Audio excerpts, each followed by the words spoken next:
All right.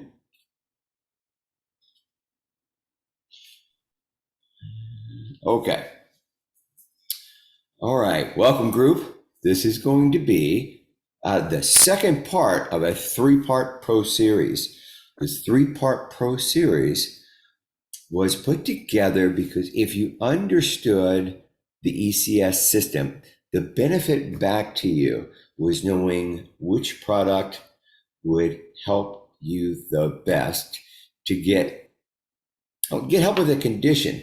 And I really want to talk more of that.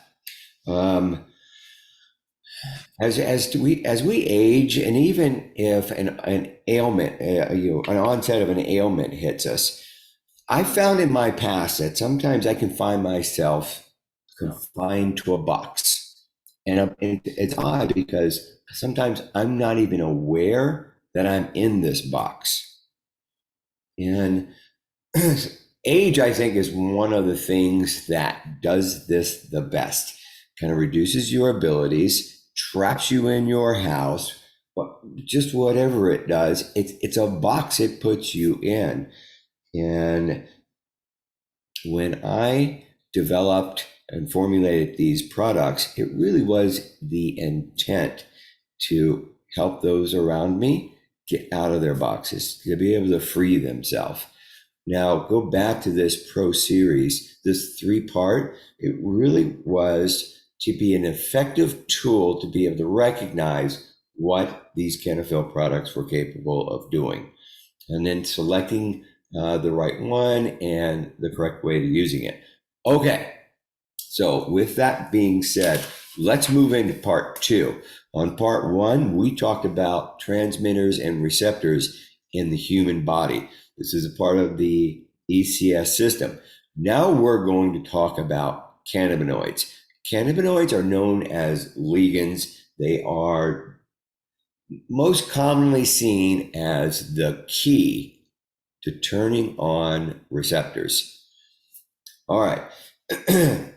Now, there are three types of cannabinoids. I had already shared this in the group. There are phytocannabinoids, endocannabinoids, and synthetic cannabinoids. Endocannabinoids are already made by your body. It's very interesting to know that in the plant world, phytocannabinoids, there are cannabinoids that are a perfect duplicate of endocannabinoids. They can be found in the plant, we consume them, and when they go into the body, they can do the exact same job that our endocannabinoids are doing. Okay, and then we have synthetic cannabinoids. Those are going to be man-made. You will find them both in recreation and in pharmaceutical. All right, so let's talk about the phytocannabinoids, because that is really the main cannabinoid of today's conversation. You might think that the hemp plant is the only place that phytocannabinoids are, and for the longest time, that's what it was assumed, but that is not correct. There are also cannabinoids, phytocannabinoids in carrots, broccoli, ginseng, echinacea, and black pepper. And I'm sure that they will find more. Now, listen, these are in very small quantities. The cannabis family still has the richest source of phytocannabinoids. All right. Now, again, remember, these phytocannabinoids structurally are identical to your endocannabinoids. So that means when internalizing them, they can then affect systems that your ECS manages, exactly like the ones inside of your body. Now, let's talk then about these phytocannabinoids found in the hemp plant. They currently have 124 of them discovered. There is a top 10 list, which is what we are going to discuss today, because they are still looking at what the potential benefits of all these other cannabinoids. There is a separation of cannabinoids in the hemp plant, and they are as follows. There is either psychoactive or non-psychoactive. You will clearly understand which is which today. There is also major cannabinoids and minor cannabinoids. And what they mean by that is strictly in abundance. So CBD, as an example, is a major cannabinoid because it's in such abundance in the hemp plant. THC is a major cannabinoid because it's in abundance in the marijuana plant. All right. Now, some of our top 10 cannabinoids, let's talk through them a bit.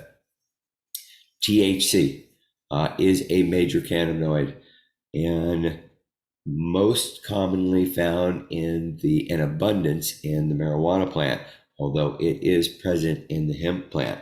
This is a psychoactive compound, but it does have benefits. It's now, as I speak to benefits today, I'm going to speak to them as they have been studied frequently for their effects on whatever condition we're speaking about. Okay, so these are the areas they were studied on. So for THC, anti-inflammatory, anti-anxiety, and seizure suppressant. So this is THC. We've shared this in the past that too much THC, because of its psychoactive characteristic, can get you extremely high, and then you can't get enough to maybe get some of these potential benefits. Okay, let's talk about another type of THC called THCV, also psychoactive, and its potential benefits are appetite suppressants, Alzheimer's treatment, and promotes bone growth and supports PTSD. Again, these are things they have been studied for. THCV. How about we go to CBDV? I'm, by the way, giving you their short titles. CBDV, I'll try to pronounce it for you. Cannabidiol. So each one of these do have an abbreviated title, and the long ones are interesting. Let's just say it that way. All right, CBDV, non-psychoactive. As a matter of fact, from here on, the rest of these 8 cannabinoids are not going to be psychoactive. Potential benefits for CBDV are seizure relief, Crohn's disease, HIV and AIDS, and multiple sclerosis. CBG, potential benefits: glaucoma, Huntington's disease, bacterial infections, appetite loss. Now, interesting thing about CBG. CBG is considered the mother of all cannabinoids because CBG is what is made first. And from CBG, then comes the major cannabinoids in their acid form, THCA and then CBDA, and then those two further to THC and CBD. So CBG is actually the mother of all cannabinoids in the hemp family. Now we want to go to CBC. CBC has been studied for IBS, Crohn's disease, neuropathy, chronic postoperative, and chronic postoperative pain. Then we have CBN, also studied for anticonvulsant, anti-inflammatory, and antibiotic. We have THCA, remember, that's the acid, that's a precursor to THC. This is the only THC that is non-psychoactive. It's been studied for its anti-inflammatory, neuroprotective, antiemetic, and anti-proliferative, meaning that is the programmed cell death. Now we have CBDA, studied for reduces nausea and has anti-tumoral properties. We have CBGA, studied for cardiovascular disease, metabolic disorder, and colon cancer. All right, now I give you a list of the top 10 cannabinoids and how they have and where they've been studied. And some of these have been studied to the point where it is now considered uh, to be fairly accurate. When I speak to a lot of physicians, they still say lots of studies are needed, but now they talk more about where the marker measures are and how they interact with each other and how they might interact with the daily life or the nutrition or the pharmacology other that people may be on. So this list, if you go to Google Scholar, you'll see a lot of these studies. So let's talk about these cannabinoids in your Cannafyl product, and we're gonna separate those products into two groups, and this would be any CBD products that you see in the market. There will be an isolate, a full spectrum isolate means that there's only one cannabinoid in that product.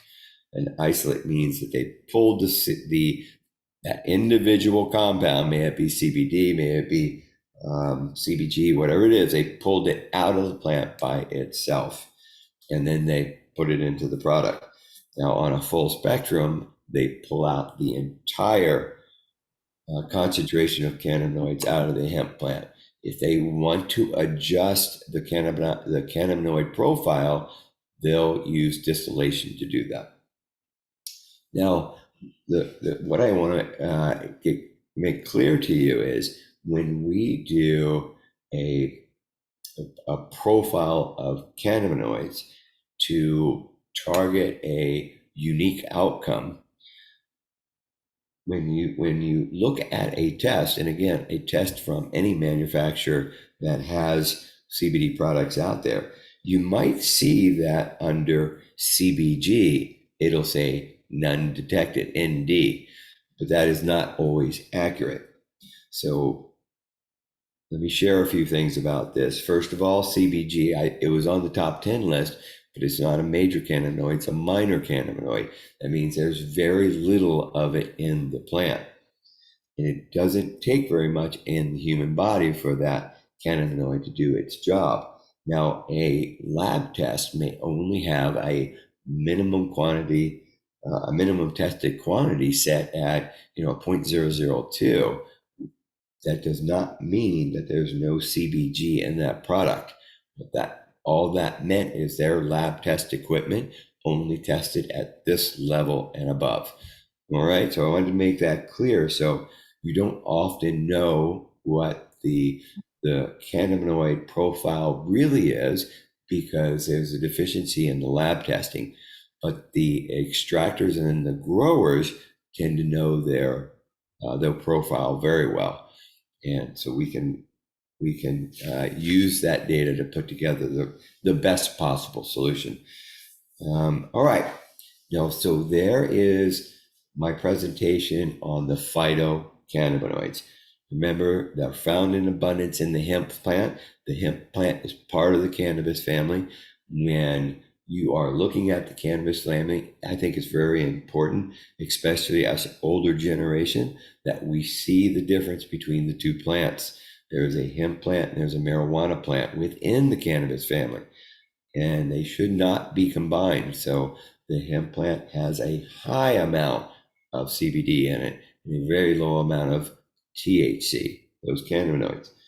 And the marijuana plant, it's the opposite. It has a very high amount of THC and a very low amount of CBD in it. They both have all these molecules in it, or all these compounds in it, all these cannabinoids. But again, you just can't get to them when you try to extract them from the marijuana plant because of the presence of such high volumes of THC. All right, now let's talk about the other two cannabinoids. Your body makes a lot of cannabinoids. Two of the most known cannabinoids are 2-AG and anandamide. Anandamide is known as a happy molecule. So when it is present, you tend to be, in a better mood, higher, kind of almost euphoric. So again, The phytomolecules or compounds are designed to emulate those. And then we have synthetic. There's a lot of recreational synthetic cannabinoids right now. I think we've got a Delta 10, a 12, and well, leave it up to entrepreneurs. They're going to keep going. But you also have a lot of synthetic cannabinoids in the pharmaceutical world as well. That was the first thing they did is they made a synthetic THC for nausea. They also did a synthetic CBD for seizure. And I expect that they'll go on and on, but they'll wait for the research to come out for some of these minor cannabinoids, and they'll do a good job putting these together, I'm sure. Um, it'll be a lot more expensive though. Okay, so that is my presentation on series 2. So we are going to go back to the show and set ourselves up for some questions.